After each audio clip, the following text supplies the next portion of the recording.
Good evening. I'm reporting live from the 2026 College Football Playoff National Championship at Hard Rock Stadium in Miami. Tonight, the air is thick with more than just sports rivalry. It's humming with the soulful energy of a man who has become a once-in-a-generation cultural phenomenon.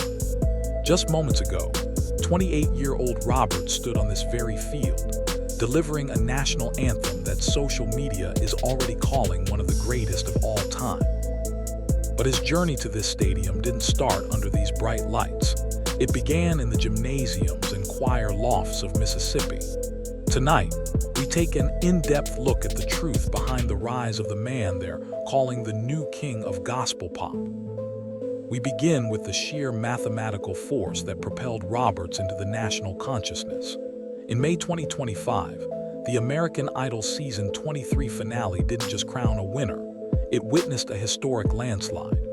Roberts secured his victory with a record-shattering 26 million votes, the highest tally in the show's ABC era. This wasn't just a win, it was a mandate from the American public. Industry analysts are still dissecting how a soul singer from Meridian managed to double the engagement of previous seasons. The truth here is that Roberts tapped into a dormant hunger for vocal authenticity. He became the first black man to win the title in 22 years, breaking a drought that had persisted since 2003 victory.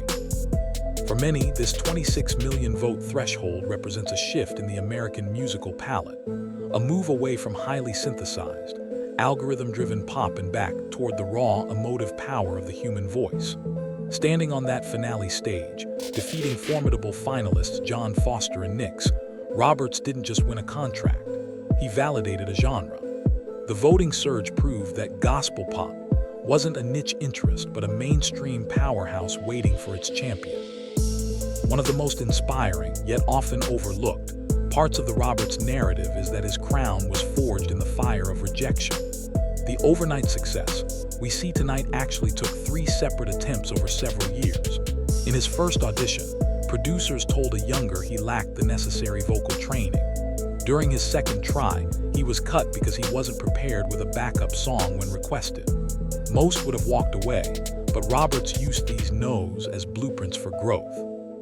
He spent the intervening years refining his craft, even placing in the top 3 of Bet's Sunday Best in 2020. By the time he walked into the season 23 audition room to sing Rick James' Mary Jane, he was a different artist, polished, resilient, and divinely guided, as Lionel famously put it.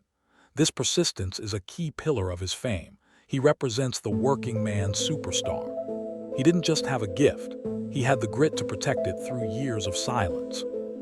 This backstory has created a deep, unbreakable bond with it that sees their own struggles mirrored in his delayed, but ultimately triumphant, ascent. Perhaps nothing defines the Roberts brand more than his refusal to leave his roots behind. Before the world knew him as a chart topper, he was Coach Roberts at elementary school in Meridian, Mississippi. In an era where winners usually head straight for Los Angeles or Nashville, famously returned to his school to finish the academic year after his win. This move wasn't a PR stunt, it was a reflection of his character. He has spoken often about how the discipline of the gym and the honesty of his students kept him grounded during the whirlwind of Idol fame. He credits his teaching career with giving him the thick skin needed for the music industry. To the people of Meridian, he is a hero who still shops at the local grocery store and attends his home church. This connection to the Magnolia State is a recurring theme in his music, most notably in his hit single Mississippi, which blends soul, R&B, and a hint of country. By staying tethered to his community, Roberts has maintained a level of authenticity that makes his new king title feel earned rather than manufactured. To understand the gospel in the gospel pop crown, you have to look at the spiritual infrastructure of his childhood. Born on November 6, 1997, into a family where the church doors were always open, his musical education was liturgical. With one grandfather serving as a bishop and the other as a deacon, was immersed in the liturgy of soul from age 2. He wasn't just a singer in the choir. He was the usher, the drummer and the occasional soloist who learned to read a room's spirit before he could read music. This pulpit pedigree gives his voice a weight and conviction that secular training simply cannot replicate. Even when covering pop hits, that church house resonance is unmistakable. It's the reason why his performances often move judges and audiences to tears. He isn't just hitting notes, he's delivering a message. This foundation allows him to navigate the secular world of pop music without losing his spiritual North Star, a balancing act that many of his predecessors found impossible. The definitive moment of his transition from contestant to artist came with the release of his debut single, a cover of Tom Odell's Heal. While covering a song for a debut is common, Roberts' approach was revolutionary. He added an original third verse that essentially transformed the secular ballad into a searing, modern-day psalm. The results were immediate and unprecedented. The track debuted at #1 on Billboard's Hot Gospel Songs and Gospel Digital Song Sales. It also crossed over into the top 10 of the general digital song sales chart, marking the highest debut for a Christian gospel song in years. This was the truth of his rise. He wasn't just moving into the mainstream, he was bringing the church with him. Heal became a bridge, played in both clubs and sanctuaries, and it cemented the gospel pop label as a viable, profitable, and culturally relevant space.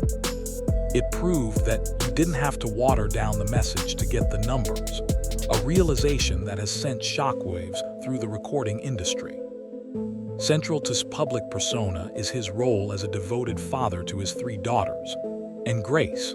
The birth of Grace in April 2025, just days before a critical top 8 performance, became a focal point of his idol journey.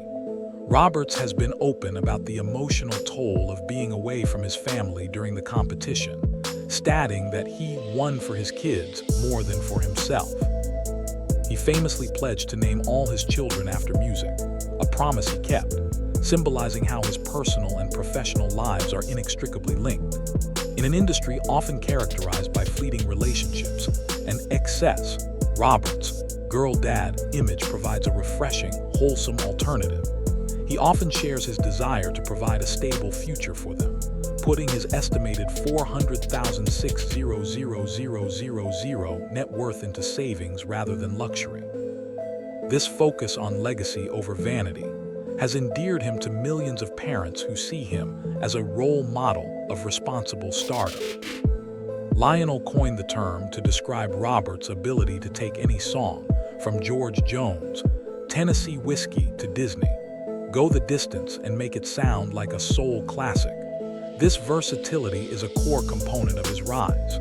Throughout season 23, he refused to be pigeonholed as just a gospel singer. He wore flared leather pants, bright lilac suits, and experimented with rock, country, and R&B. This stylistic fluidity is what allowed him to join R&B legends Brandy and Monica on the Boy Is Mine tour in late 2025. Sharing the stage with icons like Kelly, he proved that his voice was big enough for the pop arena. By refusing to stay in the gospel box, he essentially forced the industry to create a new one for him. This 2026 perspective shows that his strategy of being all over the place, stylistically, was actually a brilliant move to ensure longevity across multiple demographics. If the 26 million votes were the public's approval, the Grammy nomination was the industry's seal of authority. In late 2025, Roberts received a nod for Best Gospel Performance Song for the live version of Still, a powerful collaboration with gospel titan Jonathan. This was a pivotal moment. Many Idol winners struggled to gain respect from established musicians, but Roberts was welcomed with open arms. The nomination validated him as a serious artist capable of sophisticated production and complex vocal arrangements. It also signaled that the gospel pop movement was being taken seriously at the highest levels of music criticism. This industry respect has allowed him to secure top-tier producers for his upcoming debut album, ensuring that the Roberts sound will have the technical polish to match its spiritual power. The performance we witnessed tonight at the College Football Playoff National Championship is the culmination of a year of rapid transformation. Singing for an audience of 22 million, Roberts delivered an arrangement by the legendary Anthem that focused on vocal control and emotional depth. Dressed in a classic black suit, a departure from his usual colorful attire, he proved that he could command the biggest stages in sports and entertainment. This wasn't just a singer performing a song, it was a national treasure moment.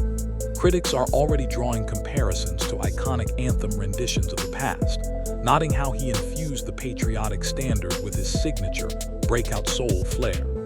This performance effectively moved him from reality show winner to mainstream staple, proving that his voice has the unique power to unify a massive, diverse audience in a way few modern artists can. As we look forward into 2026, the question of whether Roberts is the new king of gospel pop seems to have been answered by the fans, the charts, and the critics alike. He has redefined what it means to be a crossover artist. He isn't leaving one genre for another. He is expanding the boundaries of both. With his new single, Head Up, on the way, and a debut album that is the most anticipated of the year, Roberts is sitting comfortably on a throne he built himself. He remains the humble PE teacher from Meridian, but he now carries the weight and the hope of an entire genre on his shoulders. The truth about his rise is simple. In a world of artifice, Roberts chose to be real. And in 2026, that is the most radical and successful move an artist can make.